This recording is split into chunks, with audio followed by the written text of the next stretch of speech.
Special education. नमस्कार दोस्तों, स्वागत करता हूँ आप सबका आपके अपने यूट्यूब चैनल में जिसका नाम है स्पेशल एजुकेशन। जैसा कि आप लोग स्क्रीन पर देख सकते हो, हरियाणा हाई कोर्ट स्टेनोग्राफर का एग्ज़ाम होने वाला है आपका 19 जुलाई को, और आज 13 जुलाई हो चुकी है जिस दिन मैं ये वाली वीडियो रिकॉर्ड कर रहा हूँ। अब आपके पास सिर्फ 6 या 5 दिन, मानो सिर्फ 5 दिन का आपके पास टाइम है। तो इन 5 दिनों में कुछ ज़्यादा पढ़ने की ज़रूरत नहीं है। एक तो ये मॉक टेस्ट करके चले जाना, और एक 2000 क्वेश्चंस जो आप लोग को प्रोवाइड करवाए गए हैं वो करके चले जाना।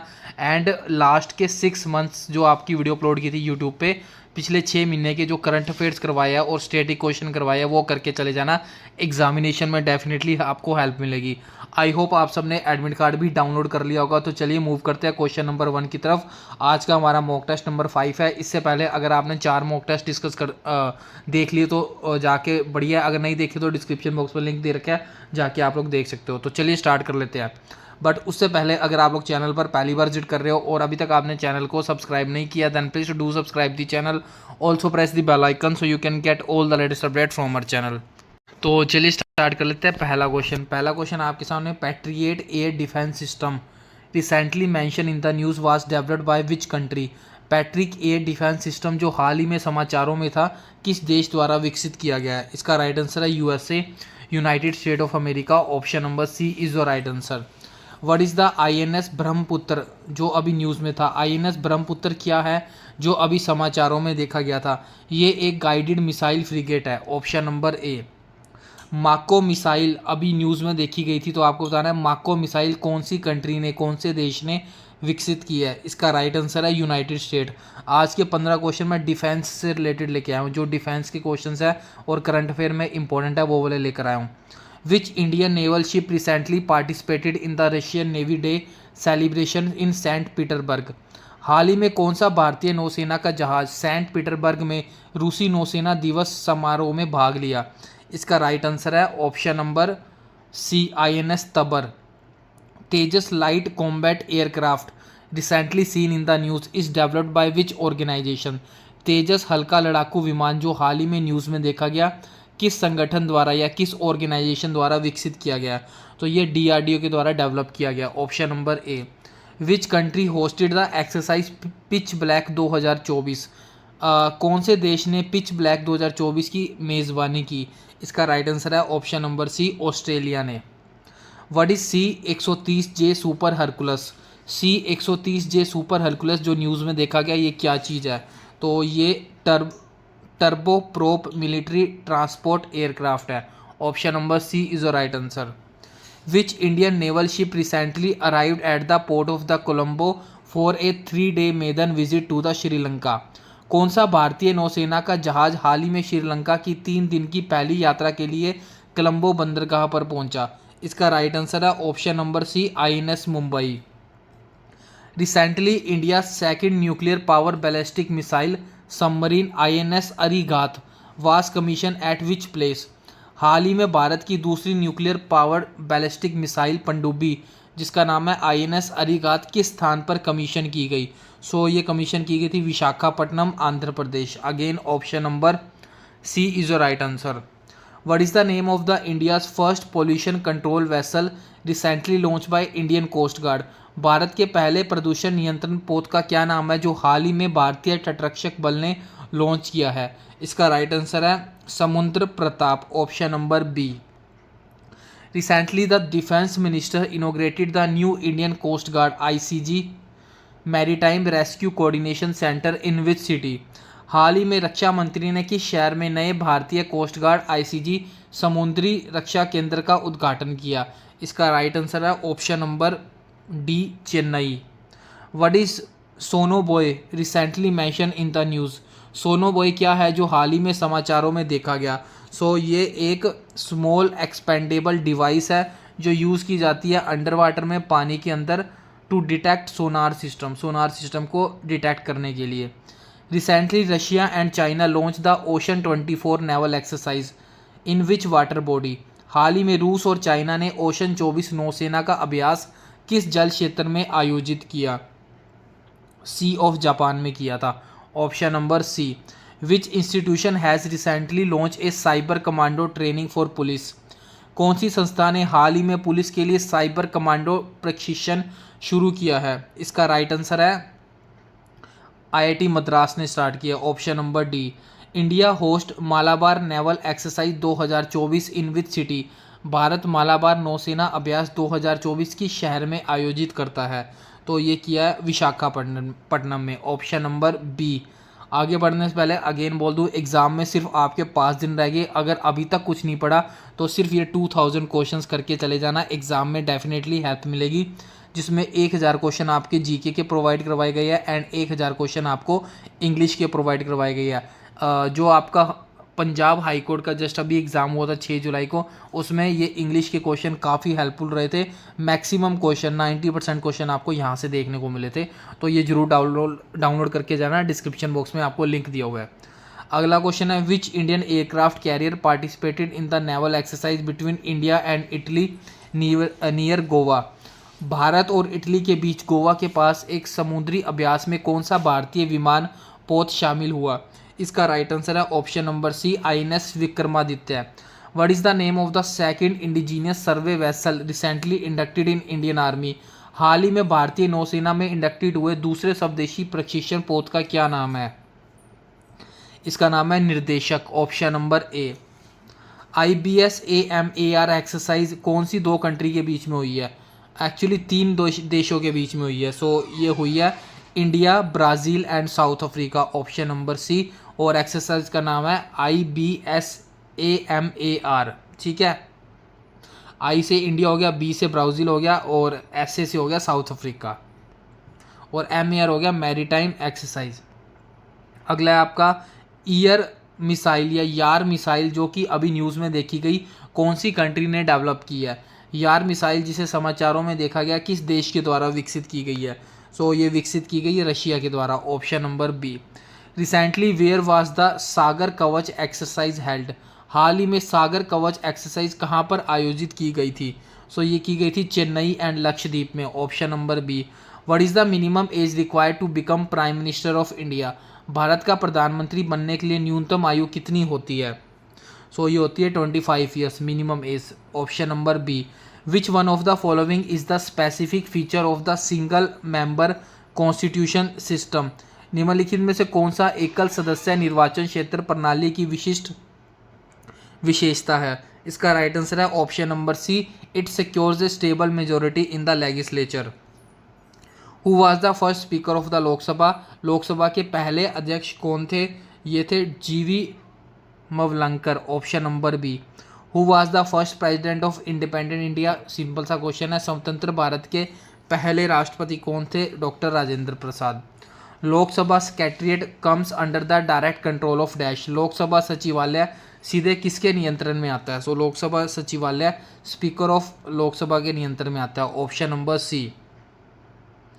The pension of a high court जज is charge on the dash, उच्च न्यायालय के न्यायाधीश की पेंशन पर डैश का आरोप लगाया जाता है? सो इसका राइट आंसर है consolidated fund of India, option number B. According to the article 243V of the constitution of the India, the minimum age requirement for becoming a member of the municipality is dash, भारतीय संविधान के अनुच्छेद 243V के अनुसार नगर पालिका का सदस्य बनने के लिए न्यूनतम आयु की कितनी आवश्यकता है? सो इसका राइट आंसर है 21 साल, option number D. Which among the following article states that there should be no discrimination on the ground of caste, religion, race, sex और प्लेस ऑफ बर्थ, निम्नलिखित में से कौन सा अनुच्छेद कहता है कि जाति, धर्म, रेस, लिंग, जन्म स्थान के आधार पर कोई भी भेदभाव नहीं होना चाहिए? सो ये आर्टिकल 15 में दिया गया, option number A is your right answer. Which article of the constitution deals with the removal or dismissal of the civil servant, संविधान का कौन सा आर्टिकल या कौन सा अनुच्छेद एक सिविल सेवक को हटाने या फिर निलंबित करने से संबंधित है?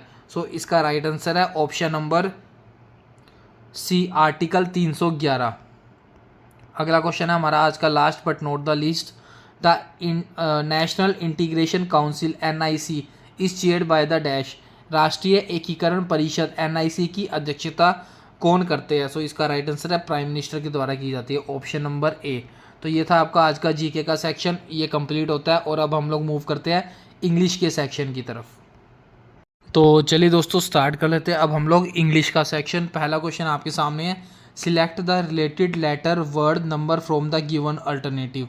सोल्जर, रेजिमेंट, हॉर्स और इसके बाद आएगा हर्ब, ऑप्शन नंबर बी। आज के इंग्लिश के क्वेश्चन थोड़े से टफ लगते हैं, बहुत ज़्यादा भी टफ नहीं होंगे बट थोड़े से टफ लग सकते हैं आप लोगों को। अगला क्वेश्चन है फिलिंग द ब्लैंक से रिलेटेड। We must dash help to the people hit by the cyclone. हमें उन लोगों की क्या डैश करनी चाहिए, मदद करनी चाहिए उन लोगों की जो कि साइक्लोन से हिट किए गए हैं। सो इसका राइट आंसर है we must render help to the people hit by the cyclone. Opposite बताना है आपको हम्बल का। सो हम्बल सबको पता है, इसका अपोजिट हो जाएगा haughty, option number A. Opposite बताना है अबेंडन का। अबेंडन का मतलब होता है छोड़ देना, इसका अपोजिट हो जाएगा रिटेन, वहीं रहना। अगला आपको सिनोनिम बताना है कंसील। कंसील का मतलब है छुपाना और इसका सिनोनिम हो जाएगा हिडन, ऑप्शन नंबर बी। अगला ऑप्शन है क्वेश्चन आपके सामने करेक्टली स्पेल्ड वर्ड बताना है। ऑब्जर्व गलत है, ऑब्जर्वेंट की गलत है, ऑब्जर्विंग भी गलत है, ई आएगा यहाँ पे। और जो ऑब्जर्वर वर्ड है ये बिल्कुल सही है। सो इसका राइट आंसर है option number D. Find the correctly spelled word. So इसका करेक्टली स्पेल्ड वर्ड है डोमिनेंट, बाकी सबकी स्पेलिंग गलत है। अगला क्वेश्चन है फिलिंग द ब्लैंक से रिलेटेड। Fire fighters were trying to lift the wreckage dash of the bus. जो फायर फाइटर है वो ट्राई कर रहे थे कि जो बस का रैकेज है उसको उठाने का ट्राई कर रहे थे, तो lift the wreckage of the bus आएगा। That had overturn dash the main highway, जो कि उलट गई थी मेन हाईवे पर, तो ऑन द मेन हाईवे आएगा। सो इसका राइट आंसर है option number A. One word बताना है आपको। A small room in a big house, hotel, ship etcetera where glasses, dishes, spoon, food extra are kept. ऐसा छोटा रूम किसी बड़े हाउस में, होटल में या शिप में, जहाँ पर ग्लास रखे जाते हैं, डिश रखी जाती है, स्पून रखी जाती है, फूड रखे जाते हैं, कहाँ पर है ये? सो इसको वन वर्ड में बोलते हैं पेंट्री, ऑप्शन नंबर ए। अगला क्वेश्चन आपके सामने है, आपको एरर फाइंड आउट करनी है। A girl must be gracious if the wishes to be a ballerina, no error. इसमें आपको एरर फाइंड आउट करनी है। सो इसमें आपकी कोई भी एरर नहीं है, ये बिल्कुल सही है। Choose the synonym of the word in the bracket. एनेक्सियस का सिनोनिम बताना है। ही इज़ ऑलवेज एंशियस, इसका सिनोनिम होगा ही इज़ ऑलवेज वरिड, मतलब चिंता रहती है एक तरीके से। Choose the synonym of the word espoused. Espouse का सिनोनिम बताना है। सो एस्पाउस का सिनोनिम हो जाएगा एडवोकेटेड, ऑप्शन नंबर डी। अगला आपको सिनोनिम बताना है रोबस्ट। रोबस्ट आपको पता है मजबूत होता है या स्ट्रॉन्ग होता है, तो इसका सिनोनिम बताना है। इसका सिनोनिम हो जाएगा powerful, option number A. Choose the correct verb. She told her mother that Sonam dash her hair there the previous day. She told, उसने अपनी मदर को कहा कि Sonam had met her, Sonam उससे मिली थी, प्रीवियस डे पिछले दिनों की बात हो रही है, तो हैड आएगा। So option number C. Choose the correct word, इसमें से आपको बताना है किसकी स्पेलिंग सही है। सो इसका राइट आंसर है विलन। विलन की स्पेलिंग बिल्कुल सही है इसके अंदर। अगले क्वेश्चन की तरफ मूव करते हैं। आगे बढ़ने से पहले अगेन इंग्लिश के 1000 क्वेश्चन डाउनलोड करना चाहते हो तो यहाँ से जाके डाउनलोड कर सकते हो। जीके के करना चाहो तो यहाँ से जाके डाउनलोड कर सकते हो, डिस्क्रिप्शन बॉक्स में आपको लिंक मिल जाएगा। अगला क्वेश्चन है, आपको एंटोनिम बताना है बेवडी का, BEWDY। इसका अपोजिट होता है decent, option number A. Decent मतलब शरीफ टाइप का बंदा, सभ्य टाइप का। Give the one word. One word बताना है आपको। One who is engaged in the fighting a battle or war, मतलब ऐसा बंदा जो हमेशा लड़ाई में, बैटल में या वॉर में लगा रहता है, उसको वन वर्ड में क्या कहते हैं? सो उसको वन वर्ड में कहते हैं बेलिजरेंट, ऑप्शन नंबर डी। अगला आपका वन वर्ड है a person who Yeats human beings, जो इंसानों को खाता है, उसको वन वर्ड में कहते हैं cannibal, option number C. He was involve dash a crime, वो क्राइम में इन्वॉल्व था, इसमें प्रेपोजिशन कौन सी आएगी? सो इसका राइट आंसर है ही was involve in crime, option number A. Choose the correct choice. The unruly behaviour of the student, student का जो अनरूली बिहेवियर था डैश दियर टीचर, उसने टीचर को, उस बिहेवियर ने टीचर को क्या कर दिया? इंसेंस्ड कर दिया, ऑप्शन नंबर बी। आगे आपको सिनोनिम बताना है डैंक का। डैंक का मतलब होता है damp, option number D. Filling the blank with suitable conjunction. He waited for me dash I came back, उसने मेरा वेट किया जब तक मैं वापस नहीं आ गया। सो इसका राइट आंसर है until I came back, option number ए यहाँ पर आएगा। अगला है आपके सामने, आपको प्लूरल बताना है ड्यूटी का। ड्यूटी को बहुवचन में चेंज करना है, प्लूरल में चेंज करना है। सो ड्यूटीज़ आ जाएगा, वाई हटा के IES लग जाएगा, ड्यूटीज़। एडजेक्टिव बताना है सीरीज़ का, तो सीरीज़ का अगर सीरीज़ को हम लोग एडजेक्टिव में चेंज करेंगे तो वो आपका सीरियल बन जाएगा। Option number A. Choose the filling the blanks with the suitable word. Dash of the people left the hall soon after the show began. जैसे ही शो स्टार्ट हुआ और इतने लोगों ने डैश लोगों ने हॉल को छोड़ दिया। So most of the people, ज़्यादातर लोगों ने लेफ्ट द हॉल को छोड़ दिया soon after the show began, जैसे ही शो स्टार्ट हुआ। Choose the correct article. इसमें आपको आर्टिकल फिल करना है। We broke up on the dash 4th of the July. हमने 4 जुलाई को या 4th जुलाई को ब्रेकअप कर लिया। We broke up on the 4th of July आएगा। Option number C, article the आएगा। Identify the incorrect part. Error बतानी है आपको। This article is not available in any of the shop in the market. So this article is not available in any of the shop. In any shop आएगा, any of नहीं आएगा। So option number C में error है। Identify the meaning of the given idioms. To give up the ghost, इसका मतलब बताना है। To give up the ghost, इसका मतलब होता है to die. Option number C, मतलब भूत के आगे घुटने घुटने टेक देना। Identify the incorrect speech. If you don't keep quiet I shall shout you, he said to her in a calm voice. इसको इनडायरेक्ट स्पीच में चेंज करना है। मैंने इनडायरेक्ट को गलती से इनकरेक्ट बोल दिया, ये डायरेक्ट स्पीच है, इसको इनडायरेक्ट स्पीच में चेंज करना है। थोड़ा सा टफ है, इसका आंसर बता रहा हूँ। इसका राइट आंसर होगा he wanted her calmly that he would shoot her if she did not keep quiet. He would shoot her आएगा यहाँ पे, ठीक है। अगला है आपको इसमें पैसिव वॉइस में चेंज करना है। They are building a house next door to our school. वो एक हाउस बना रहे हैं स्कूल के बिल्कुल बगल में। सो इसको पैसिव वॉइस में चेंज करना है। इसका पैसिव वॉइस होगा a house is being built by them next door to our school. Option number D. थोड़े से इंग्लिश के क्वेश्चन टफ लगे होंगे, सिनोनिम एंटोनिम भी, और जो वन वर्ड भी है, और जो passive voice and indirect speech मैंने इंक्लूड किया है। तो ये रहा आज का mock test number 4। I hope आपको ठीक लगा होगा। एंड आज के लिए बस इतना ही। और अभी तक चैनल को सब्सक्राइब नहीं किया तो सब्सक्राइब कर लो। और 2000 क्वेश्चंस डाउनलोड करने हैं तो डिस्क्रिप्शन बॉक्स में लिंक दिया हुआ है, जाके आप लोग डाउनलोड कर सकते हो।